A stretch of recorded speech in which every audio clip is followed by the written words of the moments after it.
Bem-vindo ao episódio 30 dos nossos bate-papos sobre a economia.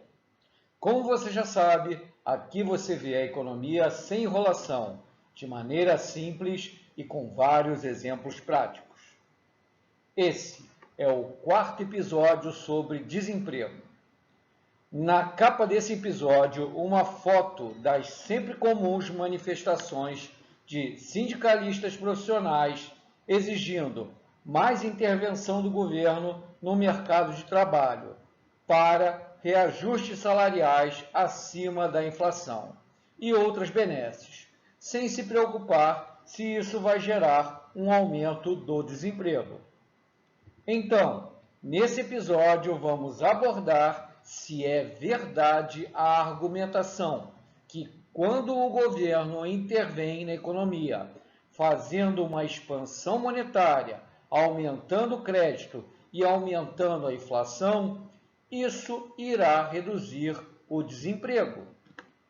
Se você está gostando de acompanhar nossas conversas, deixa aqui embaixo o seu like, compartilhe o vídeo e clique no sininho para receber o aviso dos próximos episódios.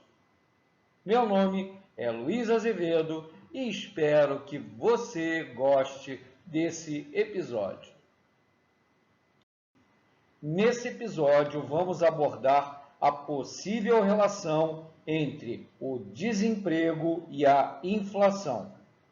Como você já sabe também, sempre na descrição do vídeo você encontra os links para os artigos, publicações e literaturas utilizadas para a confecção do episódio.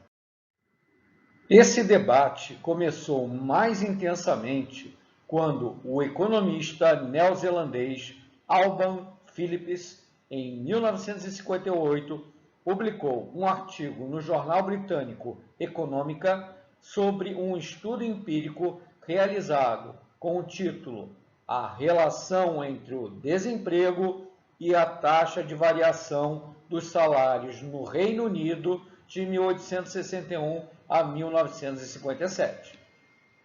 Nesse estudo, a princípio, Phillips tratava da relação entre o aumento de salários e o desemprego, mas as conclusões foram extrapoladas para a inflação e o desemprego.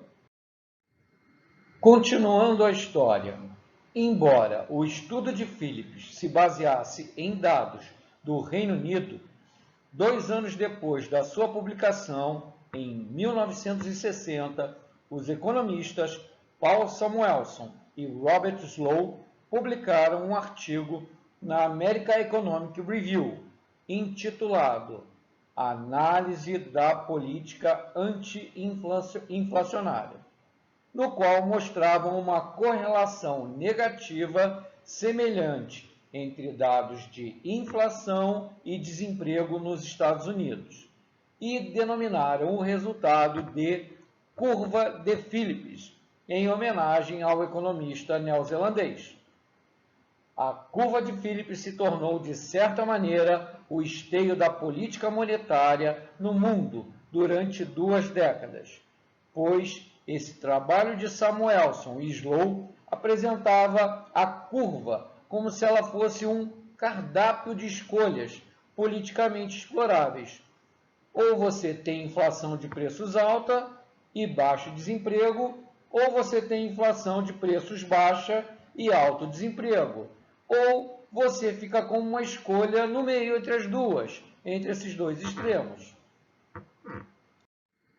Continuando nossa história, em 1968, o economista Milton Friedman, em um artigo no American Economic Review, com o título de O papel da política monetária, o que ela pode e o que ela não pode fazer, ele demonstra que somente no curtíssimo prazo a curva de Phillips apresenta alguma relação.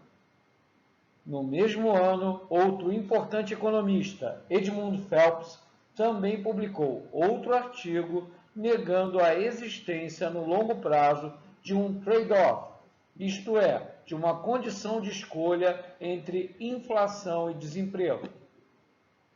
Friedman e Phelps explicaram que isso era apenas um fenômeno de curto prazo. Se você se interessar pela demonstração de como a curva de Phillips se relaciona com as curvas de demanda agregada e de oferta agregada no curto e no longo prazo, recomendo que assista à terceira parte do episódio 30. Porém, as visões teóricas sobre a curva de Phillips, que viam o mundo pelo lado da demanda, acabaram soterradas pela realidade dos acontecimentos. Na década de 70, ocorreu um violento choque de oferta com a crise do petróleo. E aí, a receita dos bancos centrais dos países fazerem política monetária anticíclica, utilizando a curva de Phillips como parâmetro, que traduzindo no popular em momento de recessão, o Banco Central faz expansão monetária, como emissão de moeda, baixar juros, reduzir reservas bancárias, para aquecer a economia, isto é, aumentar o produto, reduzir o desemprego através de gerar inflação, não dava mais certo. A economia americana entrou em estagflação, que é a combinação de recessão econômica, redução do PIB com um aumento de inflação.